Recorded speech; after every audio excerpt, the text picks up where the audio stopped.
can you tell us what the Internet of Things is and what your perspective is on it? Sure. The Internet of Things is a term that was coined to describe the fact that many of the appliances and devices that previously had been dumb, in the sense that they weren't computerized, were becoming computerized. The microchips were being embedded into everyday objects, light bulbs, baby monitors, washing machines, etc. And with the computerization of these things and the use of including these things on modern communications networks, it became possible to create networks of these things that didn't previously exist, and take advantage of the opportunity to realize value from these things that didn't previously exist, wasn't previously possible. The interesting thing as it relates to IoT, really IoT is split into two halves. There are consumer items that most people, when they think of IoT, will think of your Fitbit, for example, or the ones that I've mentioned, the washing machine that now has a brain and you can communicate with it using your smartphone, or the doorbell that has a camera in it, and you might be halfway around the world and you can talk to whomever it is that's ringing your door. And then there is industrial IoT. In industrial IoT, there are a lot of computers and things, as it were, that are often doing, collecting telemetry information and providing data that makes it possible to optimize processes that have been difficult to optimize in the past. And really the worlds are split into two in a lot of meaningful ways. As it relates to DLT, distributed ledger technology, it's my opinion that in order for the most interesting use cases associated with things to be realized, you have to have a global public distributed ledger that makes it possible for things to find other things and engage in commerce with them. So let me give you an example.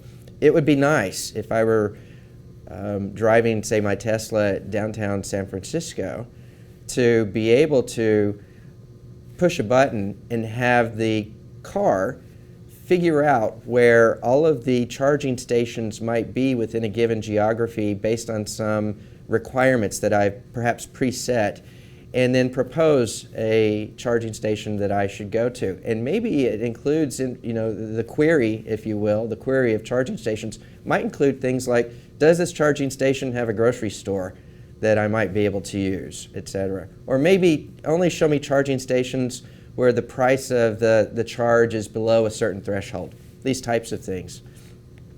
But I want to be able to do that in a more general way. I want to be able to create arbitrary queries that make it possible for me to find things that provide services that I want to consume. And then once I've found these things that provide those services, I want to be able to engage in commerce with them. And so it might be the case that humans are discovering things and engaging in commerce and using cryptocurrency for payment for the services provided by those things.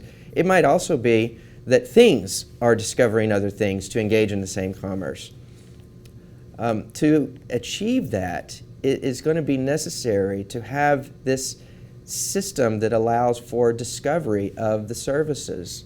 And this bleeds over into the world of identity, which is, of course, part of my background.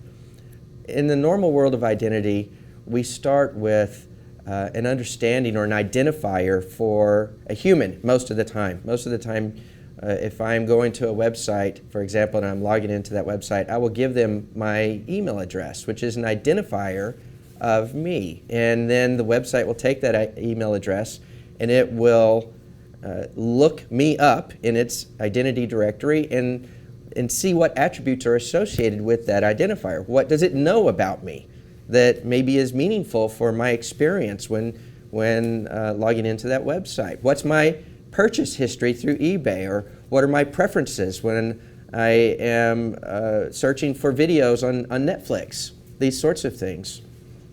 In the world of identity, today, normally, you start with the identifier.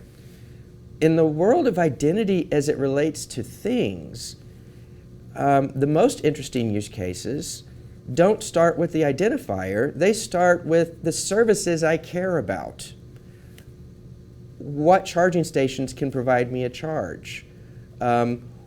If I were to if I were to search for the things in College Station that are the light bulbs, for example, in College Station that have burned out, because I want to be able to bid on the opportunity to replace those light bulbs as a merchant, perhaps on Amazon or Walmart, then I don't know the names of the light bulbs. I don't know the identifiers of the light bulbs. All I know is that they are light bulbs that provide a certain service, and I want to provide the service of replacing them when they are no longer capable of providing the lighting as the service.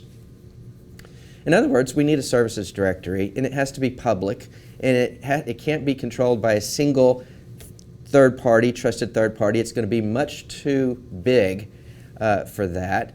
It's going to be global in nature, and it will be distributed. And so this Things Services Directory is going to provide the capability of discovering services provided by things that enable those things and other entities, humans and organizations, to engage in the commerce that we're describing. And I think that this is a necessary component of the world of IoT maturing and realizing its full potential. And it depends on a fair marketplace, a distributed marketplace, and that's what the most modern distributed ledger technologies, including Hashgraph, for example, provide. The ability to match humans and things, machines with machines, things with things in this distributed marketplace.